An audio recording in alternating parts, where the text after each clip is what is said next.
And I remember one of my exam essays, Kachra Patra Ki Atma Katha, the autobiography of a dustbin, Okay. being read and applauded in the parents-teacher meeting and in the assembly. So he never urged me to get better marks in school, perform better in my studies, but Mm. to let my imagination fly.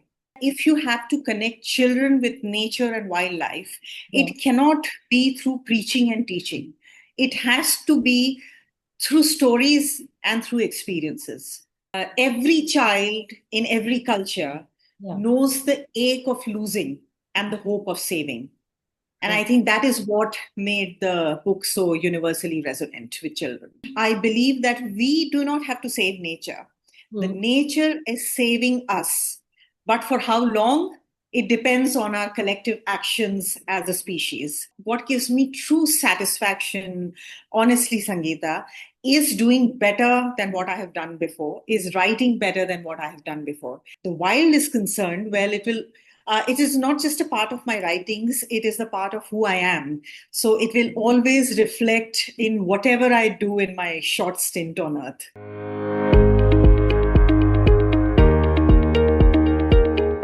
Hi, Arefa, and welcome to the About Her Show. This is a show where we get, Thank you. you're welcome. This is a show where we get trailblazing women to share the story of their lives with us, to tell us about their successes, failures, challenges, ups and downs, all of it, so that not only do they get a platform to showcase themselves, but they also help us inspire other women. Women who are listening in, who have dreams, ambitions, but for some reason have not been able to follow those dreams.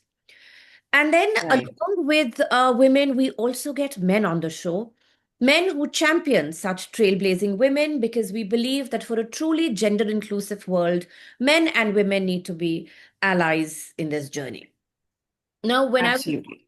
looking at your profile, I found it is such a fascinating profile. The kind of journey that you have had, writing for both adults and children, which is, catering to two mindsets, two thought processes, two different worlds altogether. And along with that, you're talking about nature, you're talking about jungles, you're talking about caves. And, so it's really very, very fascinating. In this entire, podcasting journey of mine, which has been like for more than 2 years now, I've never come across somebody who writes on such fascinating topics and writes so well. So, there was no way that we could not have someone like you on our show. So, once again, a very, very warm welcome to you. Thank you indeed, Sangeeta. I am delighted to be here with you today. I'm so glad, and so are we. So let's dive in. So, as I understand from your profile, you've authored 19 books across genres from children's stories to adult fiction. And as I said, these are two different worlds and two different mindsets and all of that. So, how do you adapt your writing voice when moving between these two very, very different audiences? Sangeeta, actually, I was just counting, and I think I've written more than 25 books, Oh, some wow. of which are yet to get published. Okay.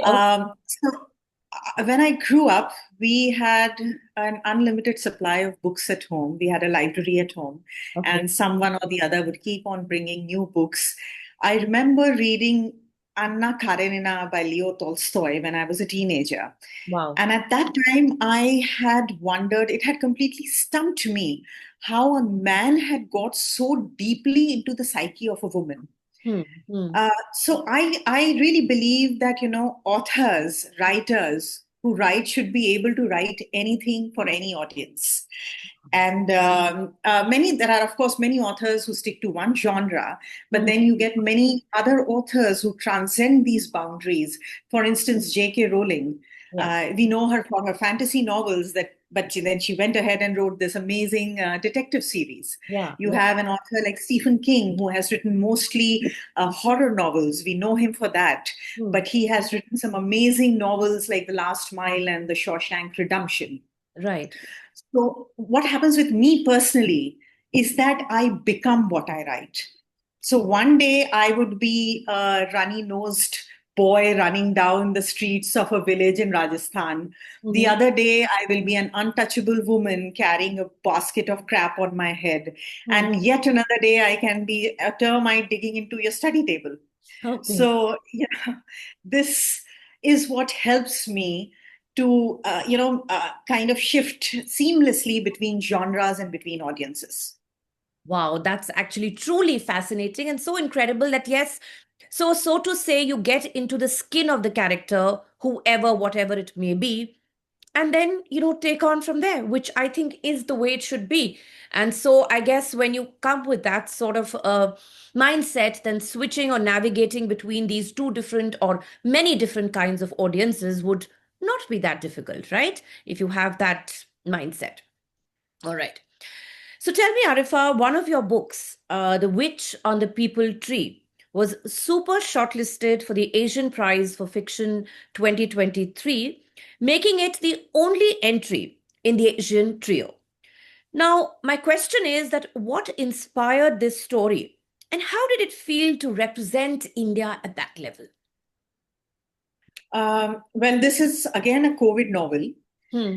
My husband Aditya had been asking me to write a novel for adults for a very long time. Okay. I was ridiculously happy during the first wave of COVID, Sangeeta. We Hmm. were stuck in our little cottage in Colombo.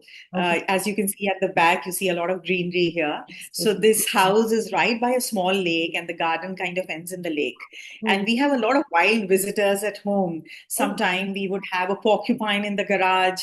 Other days we have these giant, water monitor and land monitor lizards going around the house, or even sometimes coming inside the house. Oh, You oh. have snakes. You have, dozens of fireflies. You even have a crocodile or two visiting.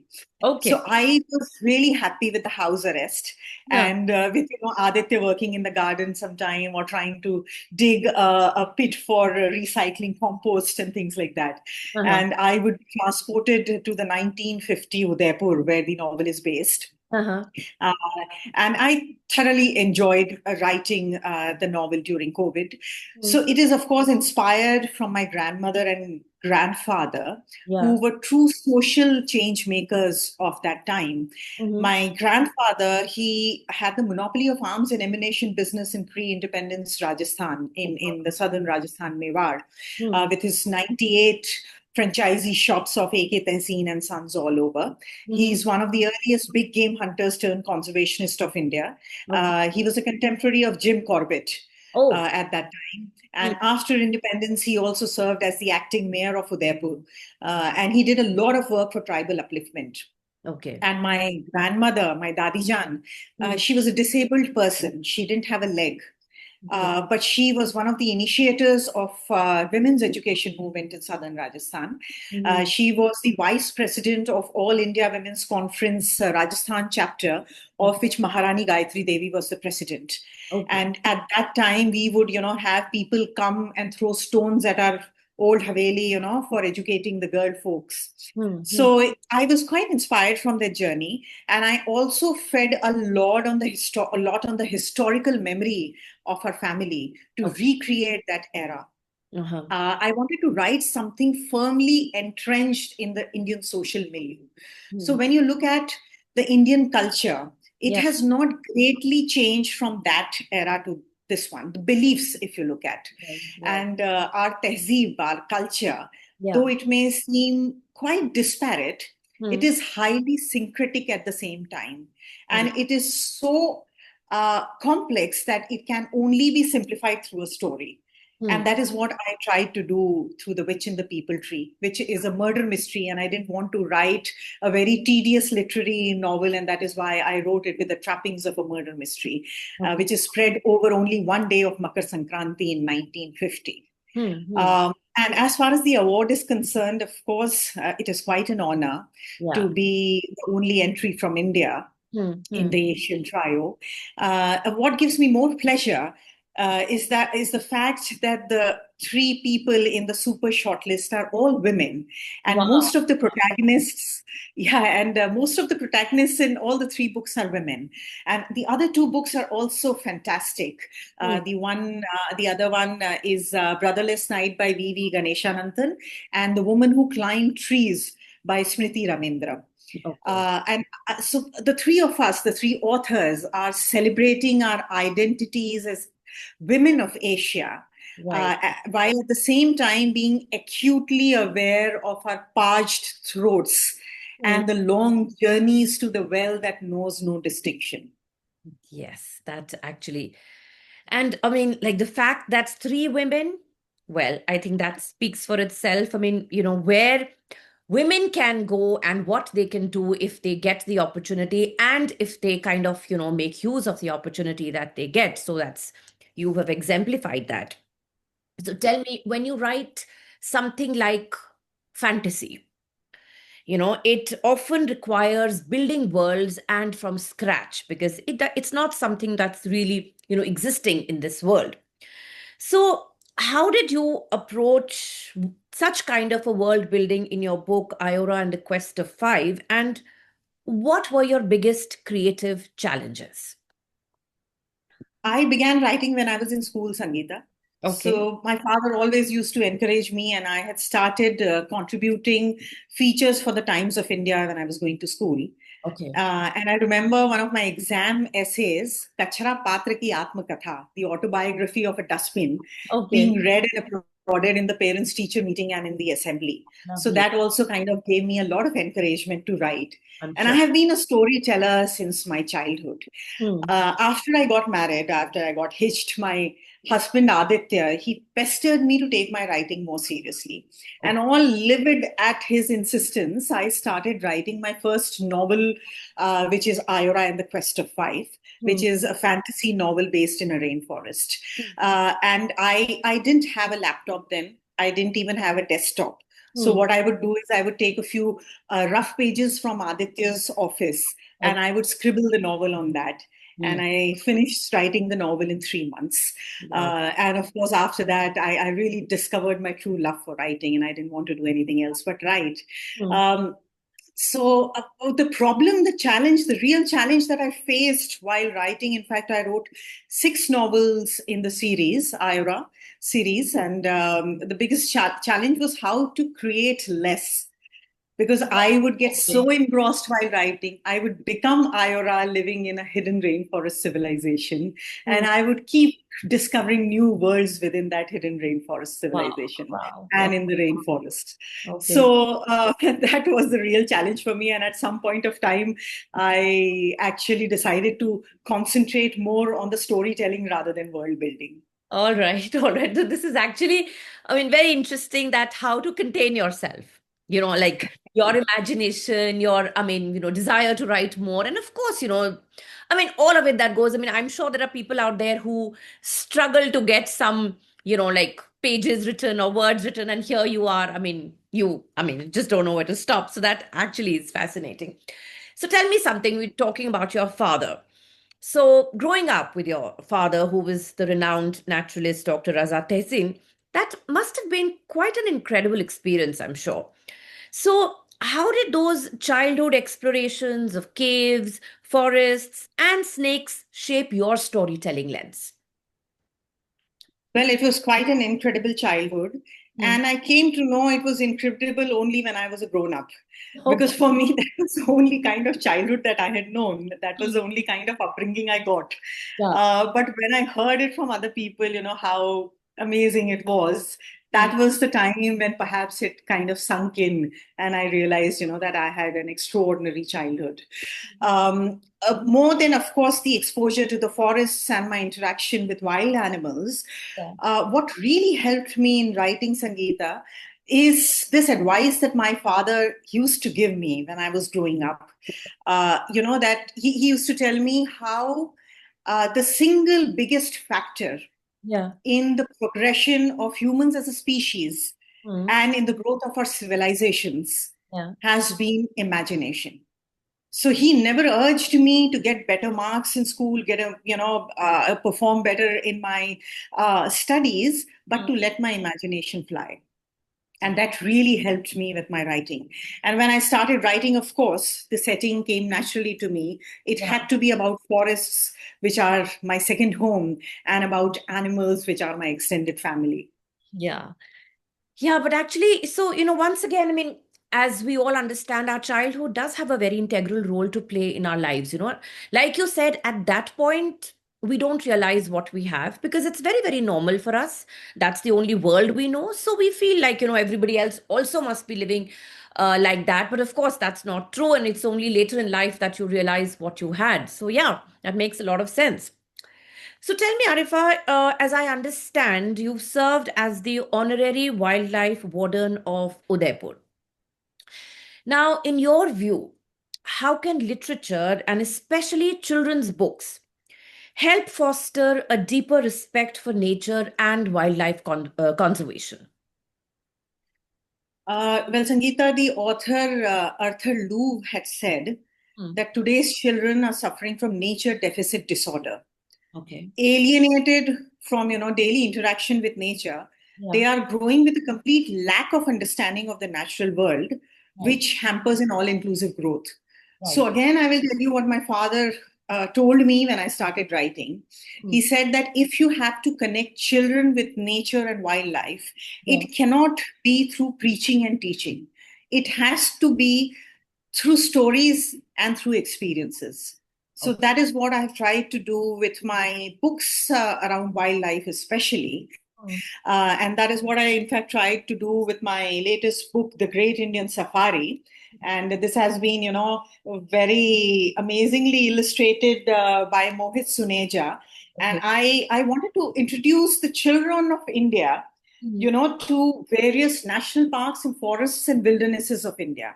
And Okay. I didn't want to do it in a tedious manner. I wanted it to be fun. Hmm. So I had this guy, Chad the Bard, who Okay. is a jungle crow who goes around India introducing children to the various national parks and forests and wildlife of India. And Oh. he's a bit of a show off, and Hmm. he likes to make a drive now and then, but he's the best guide to have. Okay. So yeah, so I really hope that children and even adults Huh. start getting connected to nature again, which is extremely important for our survival. I totally agree with this. And living in these concrete jungles, all of us are losing touch.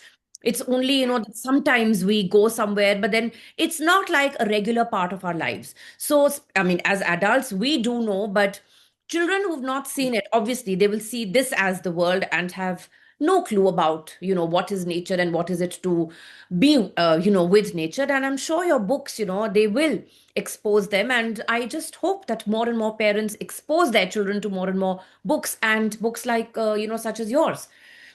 Okay. So again, I read that The Elephant Bird. Now, this was read at over 3,200 locations, from slums to the presidential library, and also translated into 35 plus languages. I mean, this sounds only so incredible. I mean, the doing must have been even more. So, what do you think makes this book of yours so universally resonant? I think, Sangeeta, that it is the last of something, Okay. the last friend, the last story, the last chance, the last elephant bird. Mhm. Every child in every culture Yeah. knows the ache of losing and the hope of saving. And Oh. I think that is what made the book so universally resonant with children. These words, the ache of losing and the hope of saving. I think this in itself will resonate with everyone. Everybody knows what it is to lose something, and then everybody lives with the hope of saving what they have. So you're so right. This is something which everybody will relate to, whether it's a child or an adult, because we all go through these kind of experiences and nobody wants to lose and everybody hopes to save. So, yeah, that That's is right. actually, yes, must have been so resonating. So now coming to some women-centric questions, because as you know, this is a woman-centric podcast. So what I want Mhm. to ask you is that as a woman who is writing in genres like nature, fantasy, thrillers, which, are generally considered to be male dominated. Did you experience any biases or challenges in being taken seriously? Not really. I personally have not found, not really come across any biases based on my gender. In fact, I'm received more with open arms because they generally don't find women, Right. writing about snakes or writing about, leopards and tigers and crocodiles and loving the wildlife so much. So my experience, in fact, has been just the opposite of it. And I do believe that if your art, if your writings, anything that you are creating is well crafted, it will find recognition sooner or later. That's right. That's right. Actually, that is true. And it is actually refreshing to know that, you've not faced it, because women do come, go through challenges. But then you're right. If you Sure. don't have, I mean, your area, your space is somewhere where you don't find a lot of women. So, yes, if you have done, and like you said, it's well crafted, well researched, all of that, then yeah, doors will open and people will welcome. Okay, great to know that. So, if one goes through your books and the characters and all of that, then one finds that many of your protagonists are strong, curious, questioning. So, do you consciously weave women's perspectives into your characters and narratives? Well, I actually weave everyone's perspectives in my narratives. Of course, women. I am a woman, so I have to, bring that perspective forth. But I Right. also bring the perspective of men, of animals, of trees, of both the heroes and the villains, and even a witch now and then. All right. Yeah. So you're writing about everyone. So, okay. Now, another thing. So maybe not as somebody, when it comes to your books, you did not face any kind of challenges. But then in your journey as a columnist and author, contributing to leading publications, do you think women still face barriers in India, and how can platforms like or people like you help, break those barriers? Well, barriers women would find, I'm sure they do face in India, Mhm. especially in India. But those barriers are more social than professional, I feel, Sangeeta, Okay. because writing is not really a high paying job. And you have to only do it for your passion. And that is what most of us do, especially children's writers. Mhm. We just do it out of passion. Right. Because, women in India, especially, have multiple roles to play. Right. They are caregivers, they take care of elderly, they are childbearing, of course, they are bringing up the children, they are taking care of homes. And along with all this, if you are pursuing a career or a hobby or a passion which doesn't pay you, which Mhm. doesn't, have much returns, then it is all that more challenging, I feel. But what happened with me was that I had great support of Aditya behind me. So Mhm. when I started writing, he said, forget about earning money, forget about how you're going to lead your life. I'm there to do that job.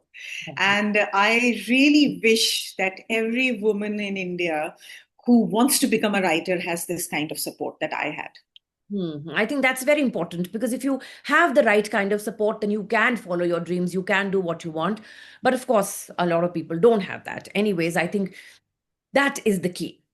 So, as I understand, again, several of your books, they've been taken up as textbooks and supplementary readers in schools in India and Sri Lanka.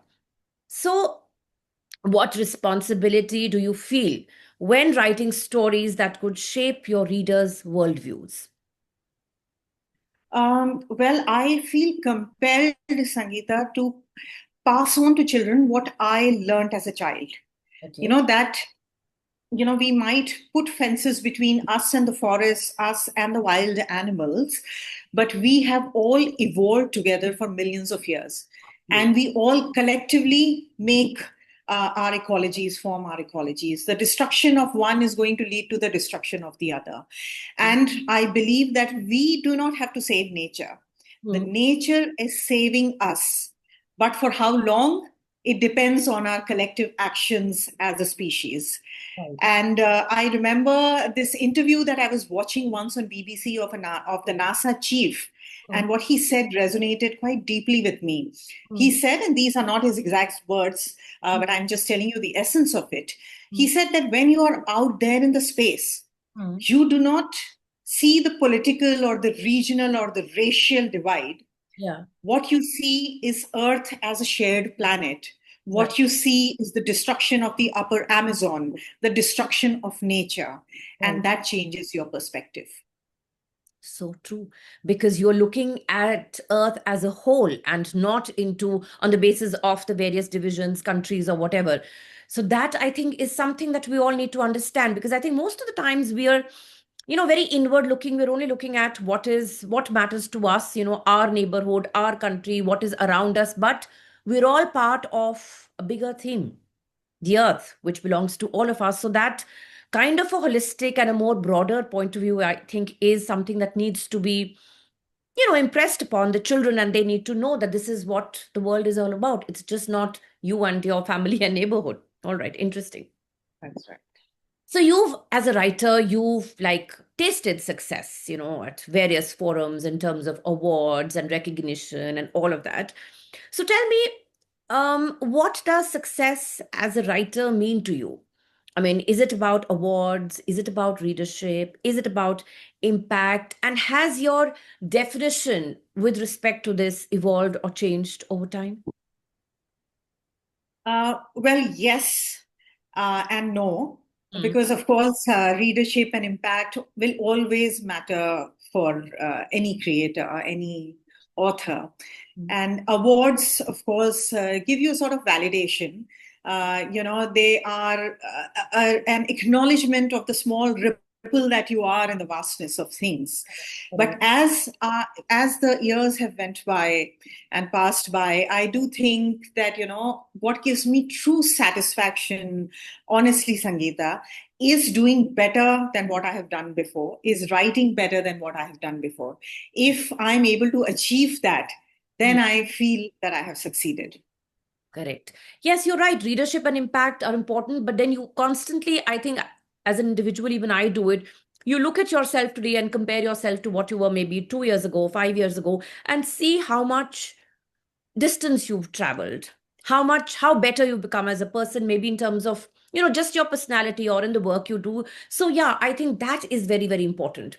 The definition evolves in terms of what you achieved and what you've done and what kind of an impact you've made. So, right. Okay. So tell me, looking ahead, are there themes or genres you still want to explore? Perhaps something that brings together your passion for nature, women, fiction in a new way? Of course, I would love to do that Mhm. and maybe even create a genre or two of my own. Wonderful. That'll be um, great. what I really love doing is experimenting, Sangeeta, exploring the frontiers of the possible. Okay. And I already write, travelogues. I write satire. I write humor. I write on, serious social issues. I write nonfiction. I write fiction. I write for children. I write for adults. And there are many more palettes and textures and forms that I would like to try in writing. Mm. And as far as the wild is concerned, well, it is not just a part of my writings, it is a part of who I am. So it will always reflect in whatever I do in my short stint on Earth.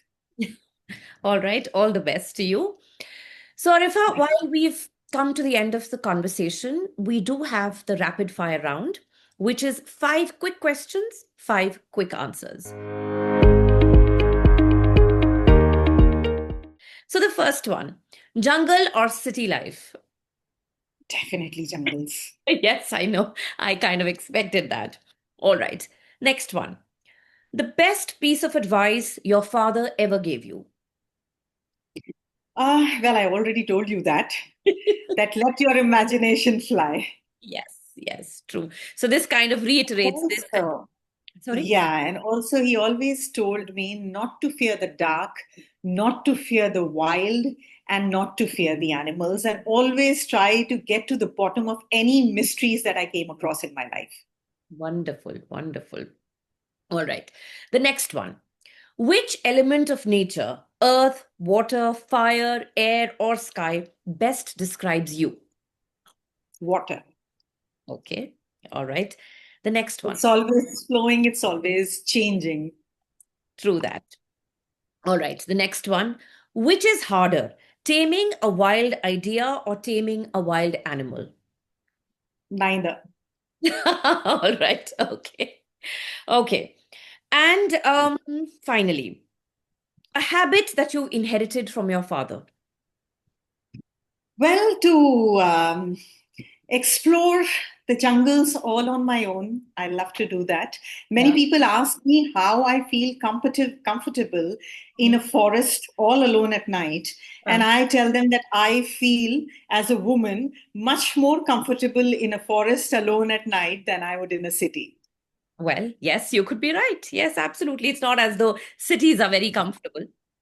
So, anyways, so thank you so much. Really, I mean, as fascinating a conversation as I'd expected it to be. And the sheer gamut of, how should I say, subjects and genres that you cover. Truly, is very, very inspiring because you're writing about women, you're writing about children, you're writing about men, you're writing about women, you're writing about nature. There is so much. And if you look at it, actually, the world is your oyster. You can explore and write about anything. So, all the best to you in all your future endeavors. And thank you so much for being on the show. Thank you so much, Sangeeta. It was such a delight talking to you. Same here. All right. Thank you for tuning in to the About Her Show. If you enjoyed this episode, there's plenty more from where that came from.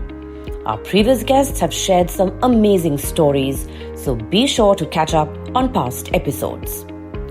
To keep up with our inspiring conversations and to never miss an update, hit subscribe, rate, review, and share the love. Follow us on social media for some great content, and don't forget to check out our website www.aboutherbysangeeta.com for stories that resonate, inspire, and empower.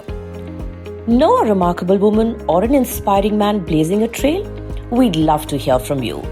Drop us a note at web.abouther@gmail.com and let's bring their story to life on the About Her Show.